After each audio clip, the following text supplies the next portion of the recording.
Good afternoon, everybody. Welcome to today's Business Spotlight. I'm your host, Todd Rodden. I'm a certified executive and business coach. I own Aspire Action Coach based here in Southwest Ohio. We're thrilled to have you join us. I think a very eye-opening partnership story you're going to hear today.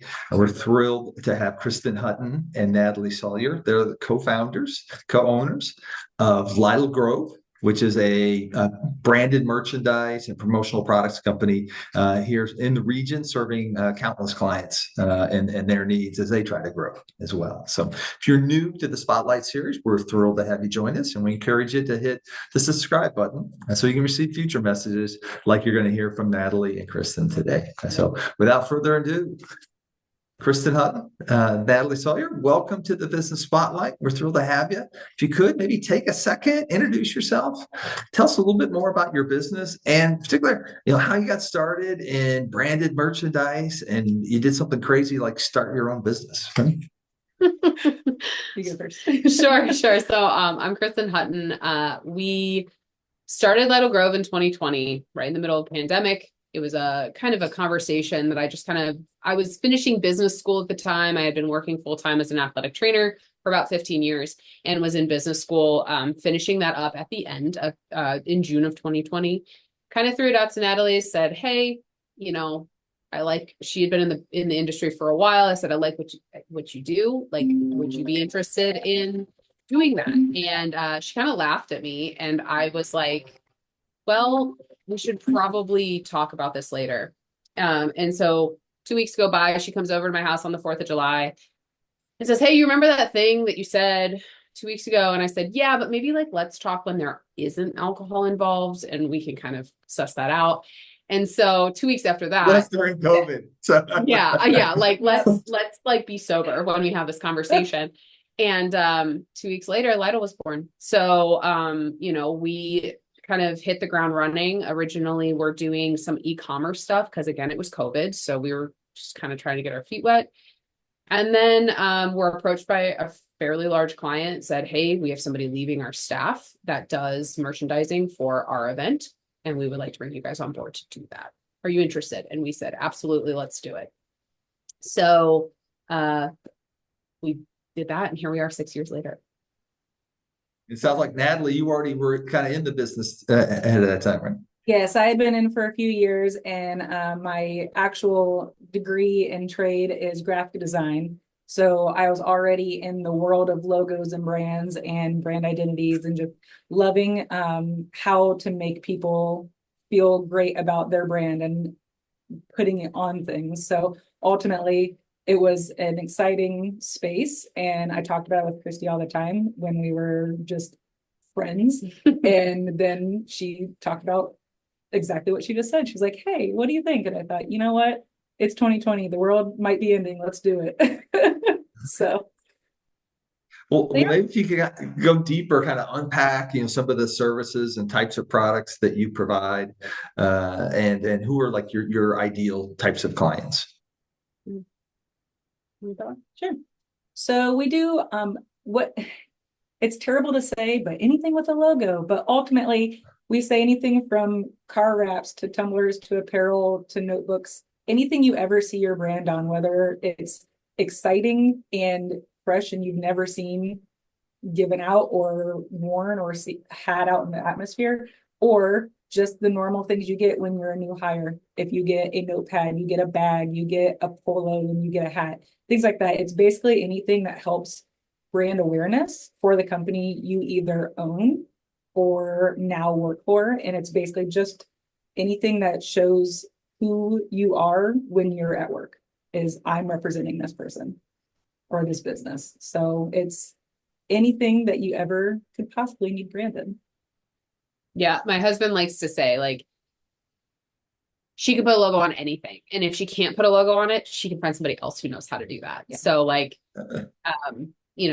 people put logos on things. Like, we have suppliers that have some pretty crazy things on their websites to be able to brand. You'd be shocked, like Solo stoves. Like, you can brand those if you want to. So it's anything you can put a logo on. It's hard though, because a lot of people don't, the creativity of trying to get that out there.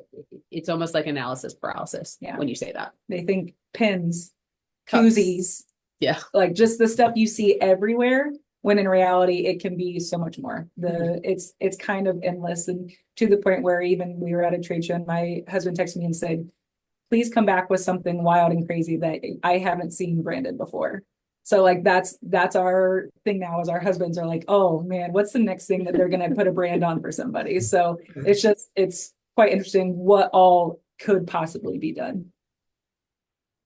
What do you think makes your approach different from others? What makes you unique in the marketplace? I think for us, we're really trying to be very, very intentional about what we are offering our clients. We do not want, your brand's important. You picked it for a reason, the colors, the logo, all of that. And we don't want that just tossed in a drawer. So often you have promotional products, cups, pens, tumblers, all that stuff, just kind of thrown in a closet and not used. But that's not for us, for us, we don't want that. So we try and really be specific about who is the target audience for the actual product and what event is it for, and how can we make it so that this person keeps it on their person, or they're using it every day or every other day or weekly, like that's a really great usage case for like a promo product. Because a lot of times that stuff just kind of gets tossed in a drawer or whatnot. So that's what we don't want. So just the intentionality behind the client, who their client or their target audience is, and then what if it's for an event, what that event is, trying to tie that all together. I know we were talking before we hit record about events, right? Especially supporting clients with events. Maybe tell us a little bit more about that.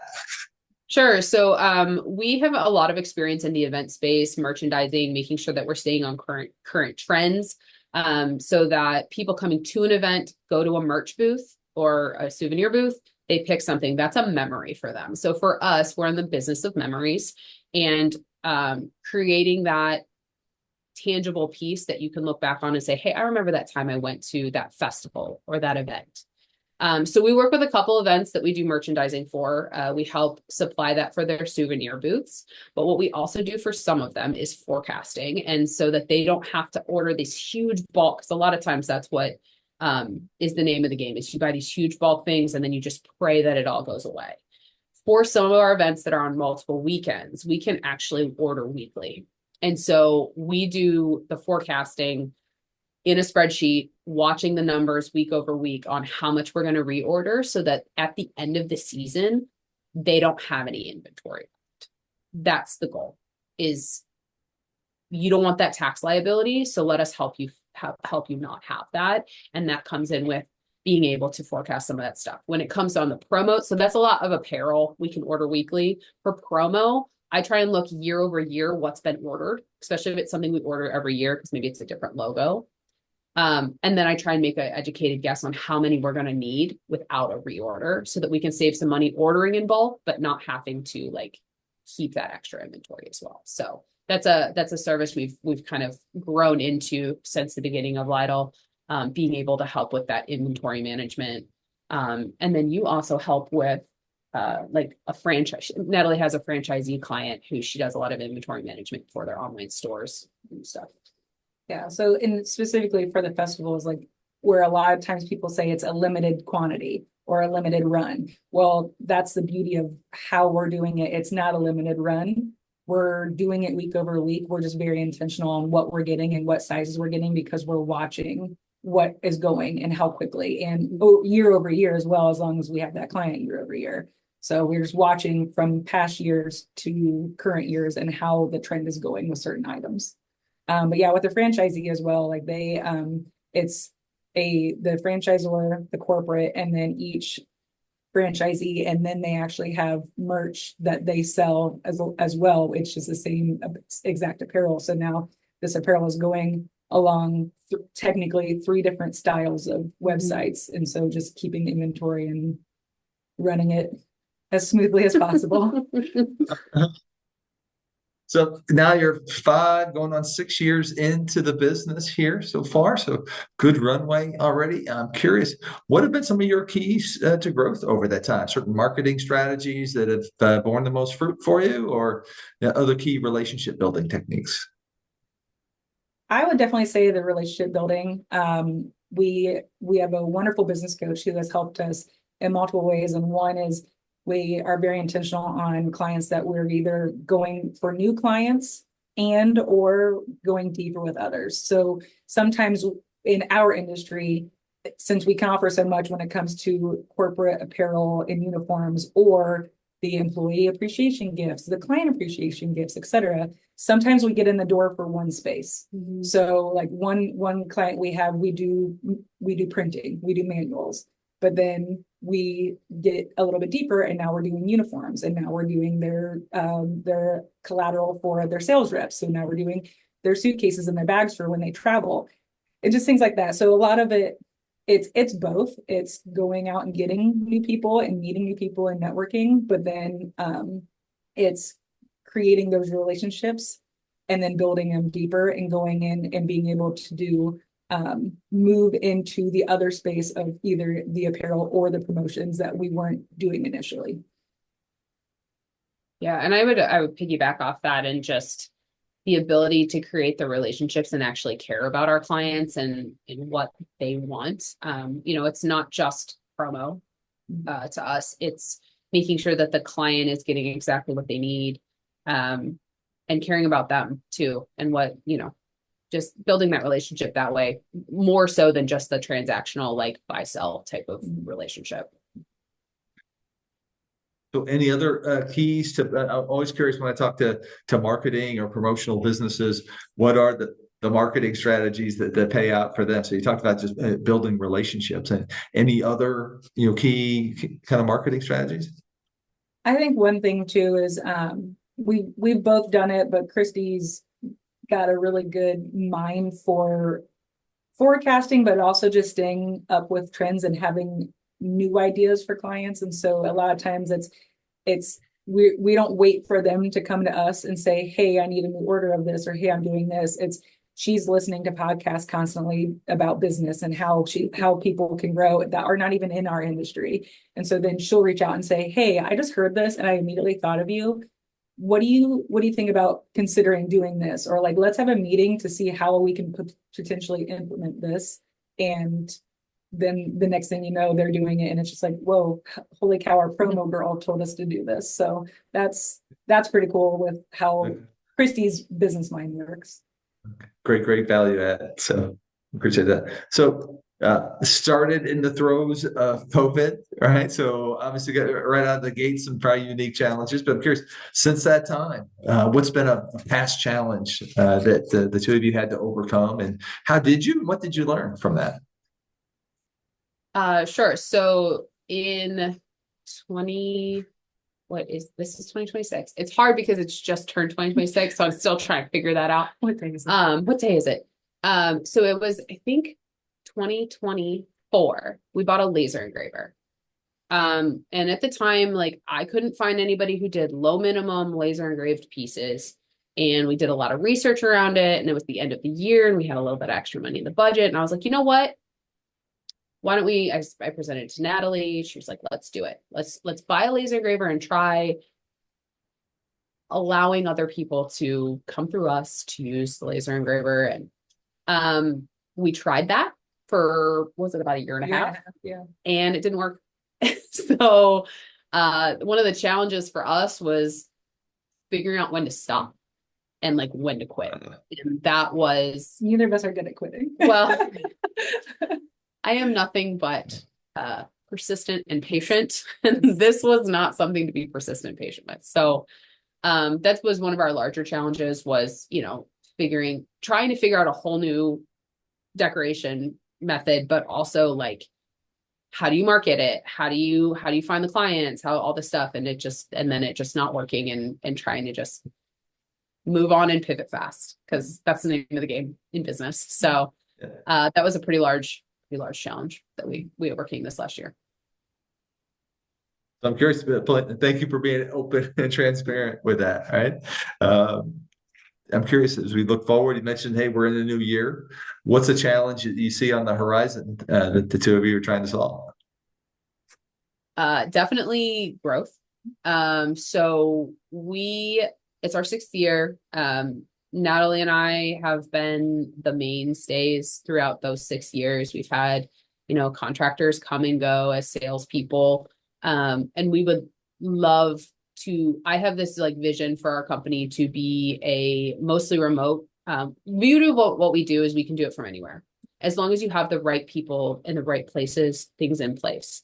And so, having sales reps in other countries, or not other countries. Wow. I just went international. That's not what Ambitious. maybe that's like just putting it out there. Other states, to, expand Lytle's reach, to make sure that we're able to help with events in other states as well as just here, and being able to do that. But the hard part about that is finding the people, and finding people who align with the vision, align with how we do things, and are a good fit for our culture. It's not always the easiest. So I think that's probably a big challenge we're going to have to overcome. And then on top of that, scaling. That's been a challenge for us since we started bringing on other people to our organization. So. And I think you mentioned, I think you have a sales agent that's kind of a contract sales team. Is that something you're looking to expand then to get that outreach, to get into those other states? Yes. Yeah. Yes. Because we can ultimately, we already service in many states, because everything has to be shipped to them anyway. So it doesn't matter where, because we can already do that. But as long as, if we have somebody in different states, they can also be there in person for a lot of things, where we can do as much as we can in person. When I speak with kind of partnerships, I'm always curious how folks kind of divvy up the responsibilities, to kind of create a kind of more a seamless teamwork. So how would you guys describe how you kind of share in the wealth of the duties and responsibilities? I'll answer. Okay. I do the fun stuff. She does the boring stuff. That's what I tell everybody. No, I'm the artist, I'm the creative, I'm the graphic designer. So I do mostly just sales and the art for the team, where Kristen does all the other things, which is 99% of the business. She does the accounting, she does the payroll, she does the forecasting side. Ultimately, like, she does the insurance, things like that. So we're a yin and yang, but I will say Kristen is the business guru in our partnership. Yeah, but Natalie, saleswoman over here, like, she makes like 8 friends anywhere we go. So like that's where like the difference is. We are really truly like a partnership made in heaven. Like, a lot of times people are like, don't get into business with your friends. That's not what we just got really lucky that like we are not exact opposites, but we are opposite enough that like we fill in each other's deficiencies. Yeah. So not that I can't talk to people. I can. I was an athletic trainer for 15 years, but Natalie walks into a room and like has 8 friends immediately. It would take me at least 2 hours to do that. So like, not wrong. No, I mean, she would leave for Vegas. We were in Vegas a couple of weeks ago for our trade show, and she would leave. I would leave her. She would be at the craps table, and I walked upstairs because I don't play craps. And she'd come upstairs, and I'd be like, "How many friends did you make?" And like, I'd have like 10 business cards. It's a joke, but it's true. So it's true. Like I can make friends with anybody, but ultimately I love what I do, and so it's easy to talk about. And Christy is so brainy that she is the perfect match for me, where she can do all the stuff that I would never even want to attempt. So ultimately, it's a good partnership. Okay, love that. Right, so great kind of playing on each other's strengths and what you like to do. So almost 6 years in, what's your dream for the business long term down the road? Whether for you, whether that's, I don't know, 5, 10 years or longer, where do you dream about the business getting to? You talked about the hope and the scale and going national, international. Apparently international. Right. Yeah, I'd love for us to have like reps in different areas, different regions. They don't have to be like state by state. Every state would be great, but regional sales reps. There isn't a company here. One of our clients actually has like an office here in town, and I walked in there one day and I got a small tour because I was dropping something off. I don't know if you were with me. And I walked out and I think I texted Natalie and I was like, Natalie, I saw our office today, like not that specific one, but like what I could see the vision of Lytle Grove being, that someday we have a warehouse in the back, that we have a screen printer, an embroiderer, and a laser engraver. Like we do some on-site, decoration. And then we also have a graphic design team, and we have like sales reps that like can have an office to come to, but it can also work from home. And like, it was just a beautiful office. And so like, I think someday that's in our plan, or in our hopes. But just to continue to grow and to continue to help the people that we have. I would love to see an events division come out eventually, where we have an entire team that helps event coordinators with what they need for merchandising. How about you, Natalie? Honestly, the same. I would love to have where Christy and I can still be in the business as much as we can and want to, but then also know that we just have that team that rocks it. And like, we'll come to the meetings, and we'll come to, like, I don't know, we'll come to everything. But I just want to, like, I would love to have just that team that loves to come to work and loves to just be a part of something that's big and helping. Like our tagline is promote your passion. We want people to love promoting other people's passions, because we hope that you're all in something that you're actually passionate about. But yeah, I would say sales reps in other states, but then also just having maybe the more in-house decoration where we are in the thick of it. So kind of build upon that. 6 years in, what do you feel like have been your keys to success, or what do you wish you knew then that you know now? Oh, all right. Keys to success: surround yourself with smart people, and don't assume you know the answer. It is like, being able to pick up a phone and just ask somebody is huge. And not having the ego to think that I know everything, because I don't. I fully will admit when I don't, but I will find you that answer. So that would be like one of my things is just to surround yourself with good people, smart people, smarter than you people, because that's where the magic happens. I thought our answer was going to be the same. It's not. Well, that wasn't a challenge. You said our challenge was going to be the same. Oh, okay. Don't be scared. Don't be afraid to just walk up and ask somebody what they're doing, what their challenges are, if I can help. And also, like, I'm not afraid to hear a no, but I will say I was afraid in the beginning to even ask for the yes.